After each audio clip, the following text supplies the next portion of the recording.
우리는 생명에 대해 얘기해 보려고 합니다. 교회는 사람의 모임입니다. 그러나 동시에 하나님이 모으신 사람들의 공동체입니다.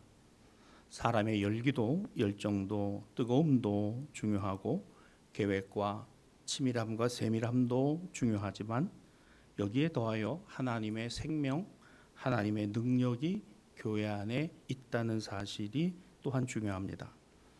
생명과 능력, 생명력과 능력은 어디서 올까요? 그리스도이신 예수님께로부터 옵니다. 이것이 우리의 신앙이고 믿음입니다. 그런데 정작 세상 사람들에게 비친 교회는 많이 다른 것 같습니다. 별 볼 일 없는 곳, 이상한 곳, 의미 없는 모임, 굳이 신앙을 가져야 될 필요성을 느끼지 못하는 오늘의 교회의 모습들이 있다는 사실입니다.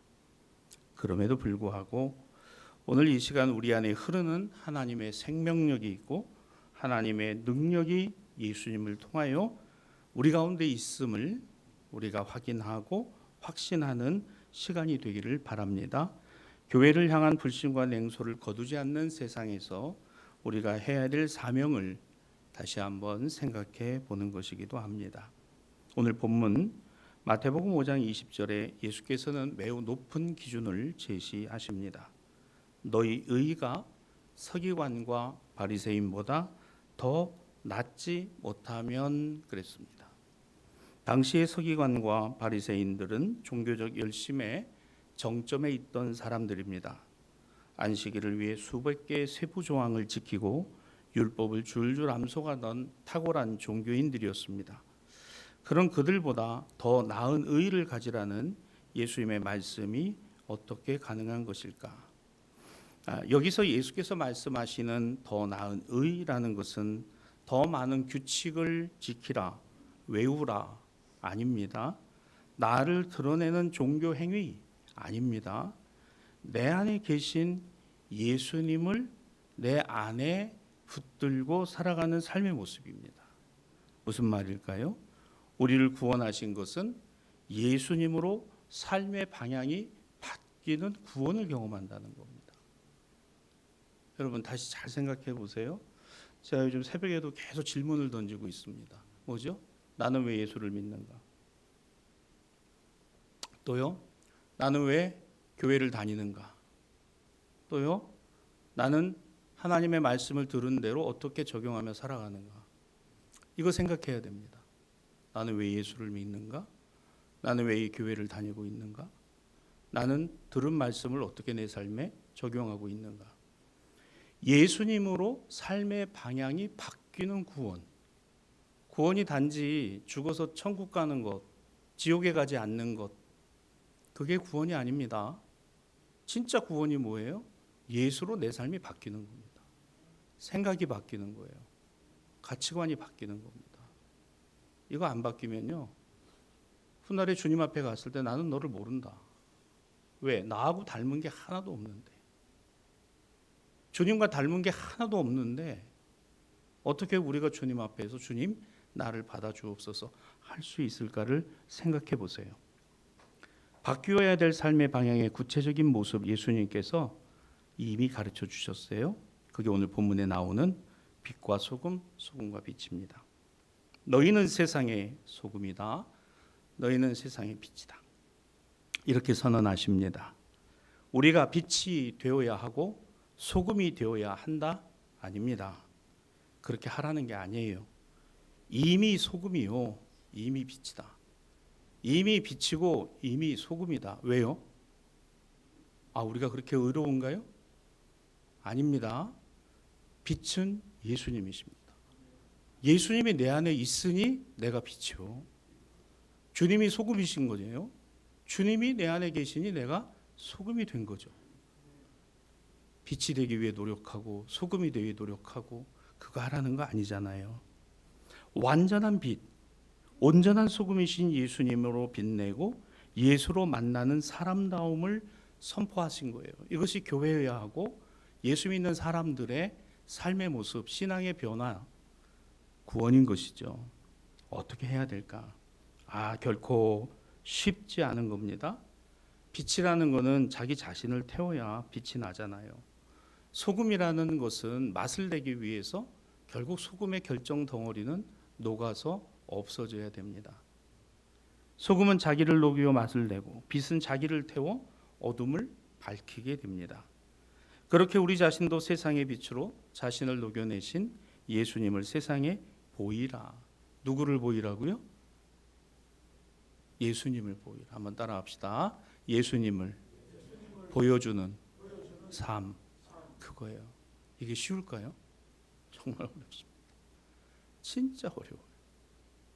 여러분, 구원이 쉬워요? 안 쉽습니다. 내가 예수 믿고 구원받는다. 나는 예수 믿습니다.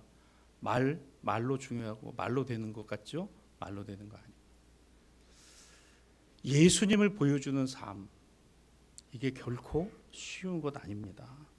그러나 거기에 구원이 있다 그랬습니다. 우리는 생명 되신 예수, 은혜와 사랑으로 구원받은 하나님의 자녀입니다. 우리는 우리 자신만을 위하여 구원받지 않았다는 사실을 잘 압니다. 다른 사람에게 그 구원을 알게 하고 보이게 하고 믿도록 해야 하는 사명이 있습니다. 나의 구원이 여기에 있는 겁니다. 빛을 드러내고 소금의 맛을 내도록 빛이요 소금 대신 예수 그리스도를 내 삶에서 보여준다? 이걸 보여준다? 결코 쉽지 않다는 겁니다. 근데 이것이 구원받은 성도의 삶이어야 된다는 거예요. 이 삶으로 바뀌어져 가는 과정이 바뀌는 것이 뭐다? 그게 구원이라는 겁니다. 따라합시다. 나는 구원받았습니다. 그래요. 그럼 이 말에 책임을 져야죠. 내 삶이 바뀌어야 돼. 바뀌어가야 된다. 나의 구원은 나만을 위한 구원이 아니다. 나를 통해 예수님의 구원의 빛 비추라고 하십니다. 나의 구원은 나만을 위한 구원이 아니라 나를 구원하신 예수님을 어떻게 비춰주고 보여주고 알게 해주라는 것입니다. 오래전에 미국의 어느 탄광촌에서 있었던 일이라 그래요. 신앙 좋은 광부가 오늘 교회에 일하고 있었습니다. 근데 이분은 특별히 말을 잘 하지도 못했다 그래요. 성경 지식도 많은 것이 아니었습니다. 근데 이 성도, 이 탐부인 이 성도가 이렇게 가는 곳마다에는 온기가 흐른다는 거예요. 그래서 사람들이 격려를 받는다는 겁니다. 어느 날 거칠기로 유명한 한 동료 광부가 사고를 당했습니다. 병원에 입원을 했습니다. 모두가 그를 꺼렸습니다. 하지만 이 신앙 좋은 그리스도인 광부 성도는 매일 일 마치고 퇴근하면서 병실을 찾아가 아무 말 없이 그의 발을 닦아주고 오늘 그의 방을 정리해 주었습니다. 하루가 가고 이틀이 가고 한 주가 가고 한 달 동안 오늘 그 동료를 이렇게 잘 살펴주었어요. 한 달 뒤에 입원했더니 그 거친 이 동료가 광부가 퇴원을 하면서 이렇게 얘기를 합니다. 아니, 당신은 왜 나 같은 사람에게까지 이렇게 하는 겁니까? 이렇게 잘하는 겁니까? 당신 예수 믿는 거 내가 알고는 있는데 그 예수가 그렇게 쉽습니까? 그러자 이 성도는 수줍게 웃으며 이렇게 대답했다 그래요. 제 안에 계신 분이 당신을 참 많이 사랑하십니다. 내 안에 계신 예수님이 당신을 많이 사랑하십니다. 한번 따라할까요? 내 안에 계신 예수님이 당신을 많이 사랑하십니다. 이게 정답이에요. 내가 할 수 있는 게 아닙니다. 보기 싫죠. 같이 가기 싫죠. 쉽지 않습니다. 그런데 내 안에 계신 누구는 주님은 그러니까 이 마음을 전하고 이 마음이 통해져야 된다는 거예요. 그렇잖아요. 말로 되는 거 아닙니다. 열정으로만 되는 게 아니에요. 그렇게 신앙생활하다가 여러분 열정으로 올라갔다가 폭망하는 사람들 참 많습니다. 말로 다 되는 것 같죠? 말로 다 되지 않습니다. 나는 그렇지 않지만 내 안에 계신 주님께서 당신을 참 많이 사랑하십니다. 그래서 나는 예수님의 손길이 되고자 했을 뿐입니다. 내가 원해서 하는 일이 아니라 누가 원해서요? 주님이 원하시는 거다. 따라 하실래요?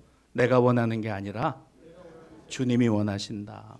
여러분, 이 마음이 있게 되기를 주님의 이름으로 축원합니다. 성경 많이 모르고 신앙 뜨겁지 않아도 이 마음 하나가 있으면 그는 구원받은 하나님의 자녀다. 여러분, 우리가 신구약 36권 10독 20독 해야 천국 갑니까? 아니잖아요. 예수를 그리스도로 믿는 사람, 그분이 빛이다, 그분이 소금이시다라는 사실을 확신하는 사람이 천국 백성인 거잖아요. 오늘 그분에게 이런 것이 있었다는 거죠. 거친 광부는 훗날 태어나고 이렇게 고백했다 그래요. 나는 그 사람의 말보다 그의 손에 배어있던 그 따뜻한 흔적을 기억하기 때문에, 그리고 그의 마음속에 있는 예수를 알고 싶어서 나는 교회 다니고 예수를 믿기 시작했다. 예수를 알고 싶어서. 여러분, 나를 알고 싶어서 교회 오는 게 아니고 예수님을 알고 싶어서 교회 오는. 그러면 내 삶이 어떤 삶이기에 주님을 닮아가는, 주님이 원하시는 삶을 살아가니 주님을 알고 싶은 것이겠죠. 이게 쉬운 일일까? 절대 쉽지 않을 겁니다. 성도 여러분, 이것이 주께서 말씀하신, 예수께서 말씀하신 착한 행실, 예수의 흔적, 마태복음 5장 16절입니다. 그들로 너희 착한 행실을 보고 하늘에 계신 너희 아버지께 영광을 돌리게 하라. 그들로 너희 착한 행실을 보고 라고 했습니다. 세상의 빛, 세상의 소금, 저는 제 안에 계신 예수님으로 그분의 손길이 되어드릴 뿐입니다. 오늘 내 안에 계신 예수님께서 오늘 원하시는 것입니다. 한번 따라하겠습니까? 주님, 나를 일어나기를 원하십니다. 그렇죠. 주님, 내가, 나를, 가정이 오늘 내 삶의 자리에서 힘있게 일어나기를 누가 원하세요? 주님이 원하신다. 주님이 원하신다. 우리 전도의 가장 강력한 무기가 뭘까? 내 삶을 통해서 드러나는 것. 근데 우리는 참 허물이 많아요. 그렇게 드러내놓고 이렇게 말하기가 참 부끄러운 모습도 많은 게 사실입니다. 그러면 그런 나조차도 주님이 사랑하신다는 거, 그런 주님이 나를 붙들고 계시다는 것을 솔직하게 고백할 수 있는 것이죠. 나는 그래서 살아. 내가 완벽하지도 않고 내가 부족하지만 내 안에 계신 주님 때문에 나는 살아가고 있어. 이걸 보여주는 거예요. 이거를 고스란히 드러내는 것이 성도의 역할인 것이죠. 예수의 흔적, 그렇습니다.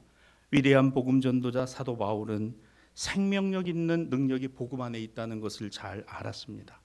그는 당대 최고의 지식인이었고 말씀 전함과 전도의 말과 지혜의 아름다운 것과 당대의 수사학을 동원할 수 있는 능력이 그에게 분명히 있었습니다.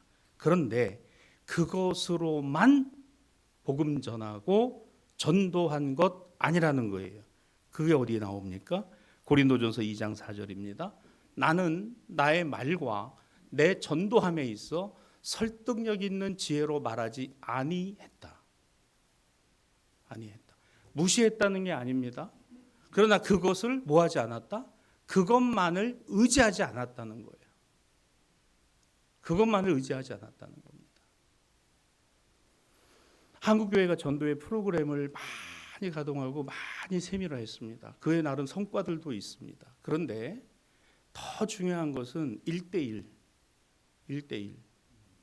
한 사람과 한 사람, 그 삶을 통해서 예수 그리스도를 스며들게 하고 알게 하고 믿게 할 수 있는 능력은 나에게 있지 않아요. 주님께 있습니다. 그러면 주님께 있다는 사실을 누가 믿어야 되는 거예요? 전도 당하는 사람이 믿는 게 아니라 전도하는 내가 믿어야 되는 거죠. 말로 감동되지 않아요. 마음으로 감동되는 겁니다. 그리고 오늘 느낌으로 감동되는 거죠. 오늘 여기에 바울은 그걸 너무너무 잘 알았어요. 말로써, 그리고 전도와 설득으로, 지혜로, 수사학으로 그걸 가지고서 설명한다고, 설교한다고 달라질까? 저는 설교를 하면서도 그런 생각이 들어요. 열심히 준비합니다. 준비해서 말씀을 전해요. 저에게도 전하고 있고 여러분도 그 전함을 듣고 있는 거죠. 모르겠어요. 이 자리에 앉아 계신 여러분들이 무슨 생각을 하는지, 어떤 마음으로 듣고 계신지 저는 몰라요. 그러나 다만 바라기는 오늘 이 말이 목사의 말의 능력, 목사가 설교 준비한 그런 모든 패턴과 구조 안에서 여러분이 은혜를 받아야 된다는 생각은 추호도 없습니다. 왜요? 이 한 시간 왔다 그냥 떠들다 잡담하다가 가는 분들도 있어요. 그냥 왔다가 그렇구나 그러고 가는 사람도 있어요. 아무 의미도 못 찾는 겁니다. 내가 왜 예수를 믿는지, 내가 왜 대사교회를 다니고 있는지 의미를 못 찾아요. 왜 못 찾을까? 주님 만남이 없어요. 말씀이 들어오지 않는 거예요. 말씀이 들어오지 않으면 오늘 그 신앙과 믿음은 죽습니다. 말씀이 생명입니다. 복음이 능력입니다. 이게 은혜예요. 받아들이면 은혜입니다. 내 삶에 적용하면 믿음입니다. 분명하잖아요. 누구를 탓할 필요도 없어요. 누구 원망할 필요도 없습니다. 내 신앙이고 내 믿음이더라는 거예요. 내가 이런 신앙과 믿음이 되지 않으면 어떻게 전도가 가능하냐 그 얘기예요. 유명한 설교자였던 여러분 잘 아는 스펄전 목사님이 강단에 서면 사람들은 그의 말과 그의 목소리와 그의 제스처를 평가하지 않았다고 합니다. 그의 설교를 듣는 분들은 한마디로 이렇게 얘기를 했어요. 아, 예수님은 정말 주님이시구나. 예수님은 정말 구원이시구나. 저는 이 한 가지는 바랍니다. 오늘 제가 준비한 설교를 통해서 여러분이 이 말씀이 여러분의 예수의 흔적이 남는다면 아, 정말 예수님이 내 구원이시구나. 정말 예수님이 나의 의지시구나. 정말 예수님이 나의 힘이시구나. 그 예수님이 나와 함께하고 계시구나. 이거를 알고 돌아갈 수 있기를 저는 바랍니다. 저는 그 메시지가 제가 전해야 될 메시지라고 생각해요. 저도 믿어야 하고 저도 확신해야 되는 메시지이기 때문에 그렇습니다. 단순히 말을 잘한다. 야, 그 표현하는 능력이 있네. 목소리가 좋네. 표준어를 구사하네. 그게 뭐 중요합니까?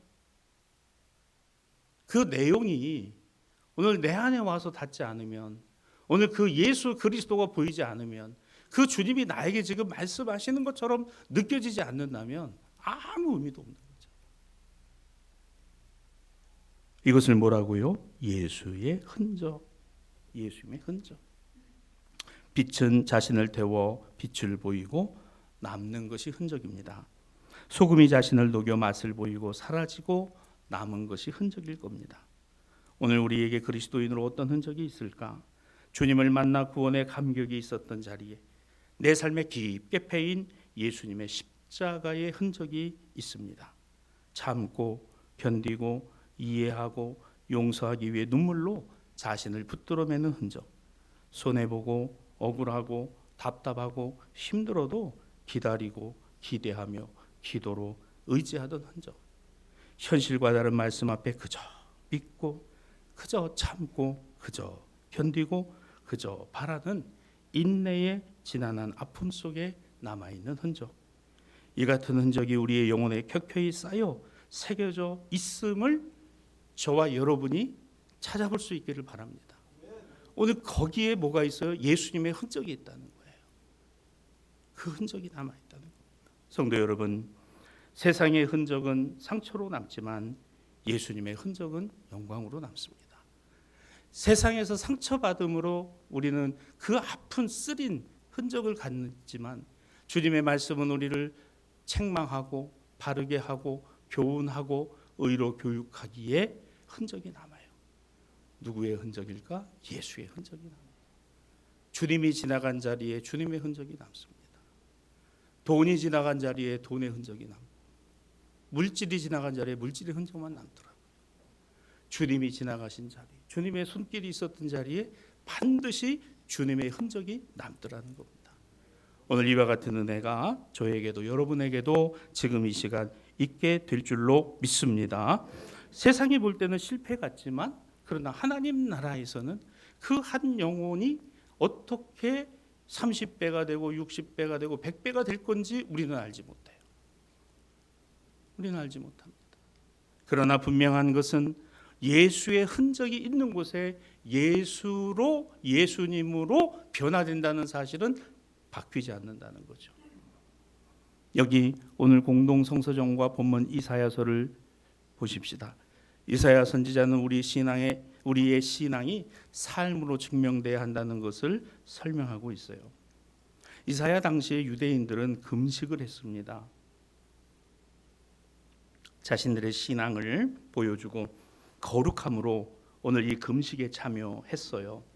그런데 하나님은 이사야를 통해서 강력하게 이 금식 행위에 대해서 질책을 하시는 내용이 오늘 이사야 본문의 내용입니다. 그게 이사야 58장 4절과 5절의 말씀이에요. 여러분, 이 주일 설교 듣기 전에 한 주 동안 미리 사전에 다음 주 그 본문이 주보도에 나가잖아요. 교회력에 따라서 말씀이 나가니까 한 주 전에 미리 읽어오고 오시면 더 큰 은혜가 됩니다. 자, 여기 뭐라고 되어 있습니까? 보라, 너희가 금식하며 논쟁하며 다투며 악한 주먹으로 치는도다. 5절입니다. 이것이 어찌 내가 기뻐하는 금식이 되겠는가? 사람이 자기의 마음을 괴롭게 하는 날이 되겠는가? 잘못됐다는 거죠. 금식이라고 하는 하나님을 향한 내 진정성 있는 그 신앙과 믿음의 모습이 오히려 하나님이 보시기에 위선되고 오히려 아니라는 겁니다. 하지 말라는 거예요. 그런 거라면 하지 말라는 겁니다. 금식한다고 하면서 신앙에 옳다 하는 행위를 한다고 하면서 다른 사람 무시합니다. 나보다 못한 이들 폄훼합니다. 짓누릅니다. 억압합니다. 겉으로는 거룩한 척합니다. 사람들 보라고 자기 드러냅니다. 뭐 하면서? 금식하면서 하나님 앞에, 하나님 나의 의를 받아주세요. 하나님 앞에 나는 참 이 신앙과 믿음으로 바르게 서기를 원합니다 하면서 삶으로는 그런 삶을 살아가고 있는 거예요. 계속 그런 삶. 여전히 논쟁하고 다툽니다. 싸웁니다. 주먹을 휘두르기까지 합니다. 여전히 자기 혈기와 의가 남아있는 거죠. 그런 현실을 이사야는 봤어요. 누구 하나 아파하고 누구 하나 반성하고 누구 하나 회개하지 않는 자기 의로 똘똘 뭉쳐있는 그 소위 금식하는 이들. 그냥 밥을 절식하는 게 아니라 금식하며 기도한다는 거예요. 기도한다고 하면서 삶은 정작 이런 것이었다는 겁니다. 하나님이 원하시는, 하나님이 기뻐하시는 금식을 이사야는 이렇게 선포했어요. 이사야 58장 6절입니다. 내가 기뻐하는 금식은 흉악의 결박을 풀어주고 멍에의 줄을 끌어주고 압제당하는 자를 자유하게 하고 모든 멍에를 꺾는 것이다. 무슨 말입니까? 오늘 우리가 해야 할 금식은 밥을 굶는 것이 아니에요. 밥을 굶고 기도하는 것만이 아닙니다. 내 고집을 굶기고 내 이기심을 금식하는 겁니다. 내가 대접받고 싶은 마음을 금식하는 겁니다. 그래야 비로소 이웃의 힘겨움과 어려움과 안타까움과 답답함이 보이는 거예요. 오늘 그렇지 않으면 내가 가난하지 않은데 어떻게 가난한 사람을 알 수 있으며, 내가 힘들어 본 적이 없는데 어떻게 힘들어하는 그 사람의 심령을 알 수 있겠느냐, 그 얘기입니다. 내가 아파보지 않았는데 어떻게 그 아픔을 내가 이해할 수 있겠느냐. 비로소 이웃의 굶주린 배가 보이고 그들의 멍에를 함께 맬 수 있는 예수의 흔적을 찾게 되는 것이죠. 주님, 나도 저럴 때가 있었습니다. 나도 저런 삶을 살아갈 때가 있었고 나도 저런 삶으로 점철될 때가 너무너무 많았습니다. 그런 나에게 누가? 주님이, 예수님이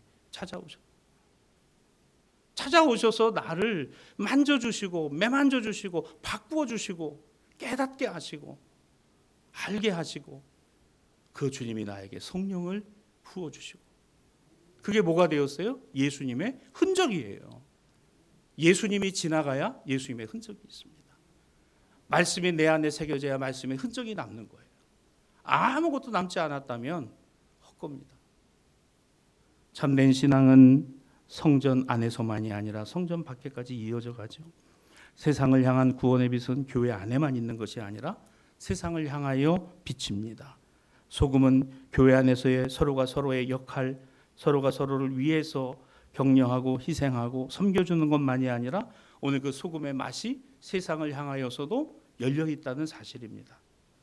갈등하느니 힘드니 도움이 필요한 사람들, 예수의 흔적을 내가 지니고 있으니 그 흔적을 갖고 있는 사람이 건네는 말 한마디가 따뜻하고 배려 하나가 참 힘이 되고, 그러며 바로 그분에게 예수의 흔적을 지닌 사람이 이렇게 다르구나, 아직도 세상은 살만하구나, 정말 저들이 전하는 하나님이 살아 계시는구나 라는 이 마음이 자리 잡게 될 때 비로소 이게 전도더라는 거죠.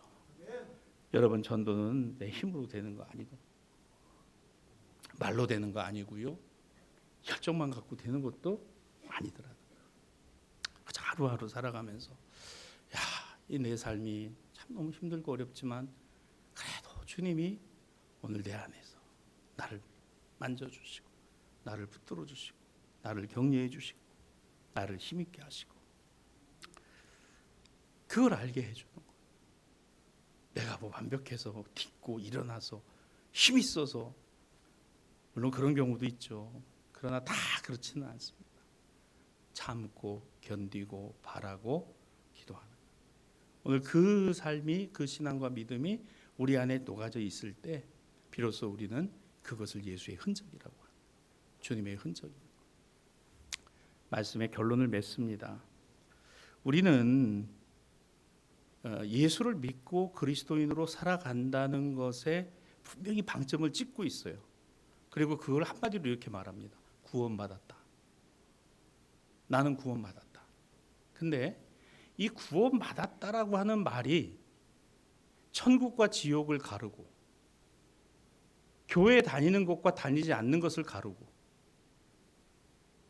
그리고 나의 의와 다른 사람의 모습을 가르고 기준을 나로 삼는 것에 익숙하다면 그건 구원이 아닙니다. 구원은 하나님께 있고, 구원은 예수의 이름에 있고, 구원은 하나님의 은혜와 사랑과 예수의 흔적이 남은 자들에게 있습니다. 없으면 구원 아닙니다. 우리는 이 구원을 위하여 살아가는 사람들입니다. 하나님, 나는 하나님을 알고 예수를 그리스도로 믿고 오늘 내 안에 주신 성령으로 살아갑니다. 나의 연약함을 봅니다. 무지함을 봅니다. 나약함도 봅니다. 힘겨움도 봅니다.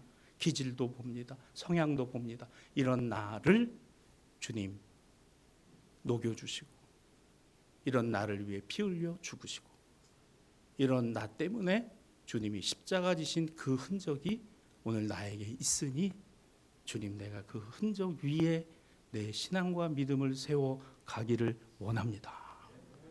여러분, 이 마음이 오늘 이 말씀을 듣는 여러분에게, 또 전한 저에게도 있었으면 좋겠습니다. 좋을 뿐만 아니라 반드시 그래야 할 줄로 믿습니다. 그러면 사도 바울은 그런 고백을 이미 우리에게 전해주고 있어요. 갈라디아의 여러 교회들, 그 교회들에게 편지를 써보내면서 바울은 이렇게 전합니다. 누구든지 나를 괴롭게 하지 마라. 이제 후로는 내가 내 몸에 예수의 흔적을 지니고 있노라. 내가 내 몸에 예수의 흔적을 지니고 살아간다. 바울이 쉬운 복음의 길을 택했고 전도의 길을 택했을까요? 아닙니다. 죽을 고비 넘기고 돌에 맞아서 죽은 것처럼 버려지기도 하고, 풍랑을 만나고 깨지고, 평생 육신의 병을 달고 살고. 근데 그 안에 바꾸고 변하지 않는 단 한 가지, 예수님의 흔적이 있었다는 거예요.